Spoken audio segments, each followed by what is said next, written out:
శ్రీమాత్రే నమః. సద్గురు జ్యోతిషాలయం నుండి 2026 జూన్ నెల ద్వాదశ రాశులకి గోచార గ్రహస్థితులు ఎలా ఉన్నాయి అనేది మనం తెలుసుకోబోతున్నాం. జాతకం అంటే ప్రతి ఒక్కరికి ఒక క్యూరియాసిటీ. ఈ నెల నాకు ఎలా ఉంటుంది, వ్యాపారం ఎలా ఉంటుంది, ఉద్యోగం ఎలా ఉంటుంది, నా యొక్క రాజకీయ జీవితం ఎలా ఉంటుంది, నా ఆరోగ్యం ఎలా ఉంటుంది, కుటుంబంలో ఎలా ఉంటుంది అనేది ఒక క్వశ్చన్ మార్క్ గానే ప్రతి ఒక్కరికి ఉంటుంది. దానికోసమే ప్రతి నెల ఎప్పుడురా గురుగారి యొక్క రాశి ఫలితాలు వస్తాయని కొంతమంది ఎదురు చూస్తూ వాళ్ళు ఉంటారు. సో ఈ నెల మొట్టమొదటిది మేషరాశి వారికి చాలా అద్భుతమైనటువంటి ఫలితాలు రాబోతున్నాయి. గురు అనుగ్రహం వల్ల ఆదాయం పెరుగుతుంది. కుజుడు శక్తిని ఇస్తున్నాడు. శని ప్రభావం ఆలస్యం ఉంటాయి కానీ కష్టానికి ఫలితం ఉంటుంది. ముందుగా ఉద్యోగస్తులకి కొత్త బాధ్యతలు అనేది వచ్చే అవకాశాలు బాగా ఉన్నాయి. ప్రమోషన్స్ గురించి చర్చలు మొదలయ్యే అవకాశాలు బాగున్నాయి. ప్రభుత్వ ఉద్యోగాల కోసం ప్రయత్నించే వాళ్ళు కాస్త సీరియస్గా ఎగ్జామ్స్ అన్ని కరెక్ట్గా రాయండి, తప్పకుండా వస్తుంది. వ్యాపారస్తులకి కొత్త కాంట్రాక్ట్లు వచ్చే అవకాశాలు ఉన్నాయి. పాత డెట్స్ అంతా కూడా క్లియర్ చేసుకునే ఒక అవకాశం ఉన్నాయి. కొత్త కస్టమర్లు కలిసి వస్తాయి. సమాజంలో ఉన్నతమైనటువంటి మనుషుల్ని కలిసి ఇంకా మీకు పార్ట్నర్షిప్ కూడా యాడ్ ఆన్ అయ్యే అవకాశాలు ఉన్నాయి. కానీ ఆ డాక్యుమెంటేషన్ అంతా కూడా జాగ్రత్తగా చూసుకోండి. ఆర్థికపరమైనటువంటి ఇన్కమ్ ఉంటుంది, ఖర్చు కూడా అంతే పెరుగుతుంది. భూమి, బంగారం, ఇన్వెస్ట్మెంట్ విషయంలో బాగా ఆలోచించి అడుగు వేయండి. పాత బాకీలు కొంతవరకు తిరిగి వచ్చే సూచనలు మాత్రం కనబడుతున్నాయి. ఇంకా కుటుంబ విషయంలోకి వచ్చేటప్పటికి ఇంట్లో చిన్న చిన్న మాటల వల్ల ఉద్రిక్త రావచ్చు. అన్నదమ్ములు, అక్క చెల్లెలు, భార్య పిల్లలు, తల్లిదండ్రులు కూర్చొని మాట్లాడుకొని సెట్ చేసుకుంటే చాలా మంచిది. జీవిత భాగస్వామి యొక్క సహకారంతో ఇవన్నీ కూడా స్త్రీ పురుషులు ఇరువురిని దృష్టిలో పెట్టుకొని మనం చెప్తున్నాము. పెళ్లి ప్రయత్నాలు చేసే వారికి ఈ నెల కొంచెం అధిక మాసం ఉంది కాబట్టి ప్రయత్నాలంతా రెడీ చేసుకోండి.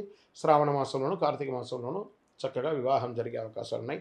ప్రేమ విషయాల్లో తొందరపడి నిర్ణయాలు తీసుకోకండి. ట్రస్ట్ పెట్టుకోండి ఒకరి పట్ల ఒకరు. ఇంకా విద్యార్థులు అద్భుతమైనటువంటి చదివే అవకాశాలు ఉన్నాయి. విదేశాల్లో వెళ్ళి చదవాలనుకున్న వాళ్ళకి ఎంచుకునే యూనివర్సిటీని ఎంచుకొని, ఎందుకంటే జూన్ మాసం రాగానే ఏ కాలేజీలో జాయిన్ అవుతాం, ఏ యూనివర్సిటీలో జాయిన్ అవుతాం అనే ఒక ఇదే టెన్షన్స్ ఉంటాయి. వీసా అప్లికేషన్స్ ప్రక్రియలో ఆలస్యంగా ఉన్న చివరికి సానుకూలంగా ఉండే అవకాశాలు ఉన్నాయి.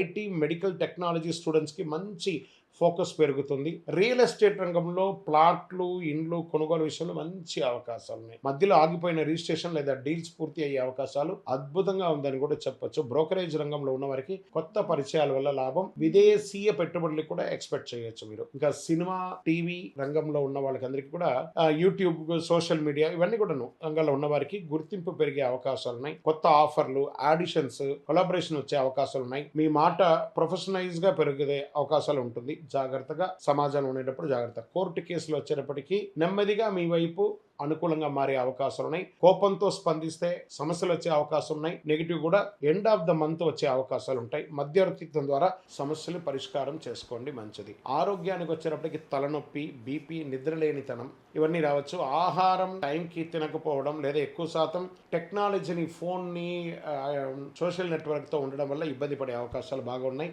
మేషరాశి మిత్రులారా, ఏనాటి శని నడిచినా కూడా గురు భగవానుడు మీకు యోగాన్ని కలిగిస్తున్నాడు. చాలా అద్భుతాలు జరుగుతాయి. అదృష్టం ఇచ్చే రంగు ఎరుపు మరి గోల్డ్ ఈ నెల అని కూడా చెప్పొచ్చు. అదృష్ట సంఖ్య 1, 3, 9. అదృష్ట తేదీలు 3వ తారీఖున, 9వ తారీఖున, 18వ తారీఖున, 27వ తారీఖున బాగుంటుంది. అదృష్ట దిక్కు తూర్పు దిక్కు మీకు చాలా అనుకూలంగా ఉంటుంది. ఈ నెల మీరు చేయవలసినటువంటి కొన్ని పరిహారాలు ఉన్నాయి. ప్రతి మంగళవారం హనుమంతుడికి ప్రార్థన చేయండి. హనుమాన్ చాలీసా ప్రార్థన చేయండి. ఎరుపు పూలతో దేవుడికి ప్రార్థన చేయండి. పేదలకు ఆహారం, ఎర్ర బట్టలు దానం చేయండి. మంచినీళ్లు కుండ, చలివేంద్రాలు ఏర్పాటు చేయండి. వేడి తాపడి ఎక్కువ ఉంది. ఉదయం ఓం అంగారకాయ నమః అని 108 సార్లు జపం చేయండి. అన్ని రకాలుగా అనుకూలంగా ఉంటుంది. మిగతా ఛానల్స్ కూడా చూసే వాళ్ళు కూడా ఉంటారు. మా ఛానల్ చూస్తూ మా యొక్క టాపిక్స్ అన్ని చూసే ప్రేక్షక మిత్రులారా, మీకు శుభాకాంక్షలు. మా కార్యక్రమాలన్నీ నచ్చిందంటే ఒక్కసారి ఒక లైక్, ఒక షేర్, ఒక సబ్స్క్రిప్షన్, ఇది మాకు కావాల్సినటువంటి మీ తరపు నుంచి ఒక చిన్న రిక్వెస్ట్ మాత్రమే ఇది.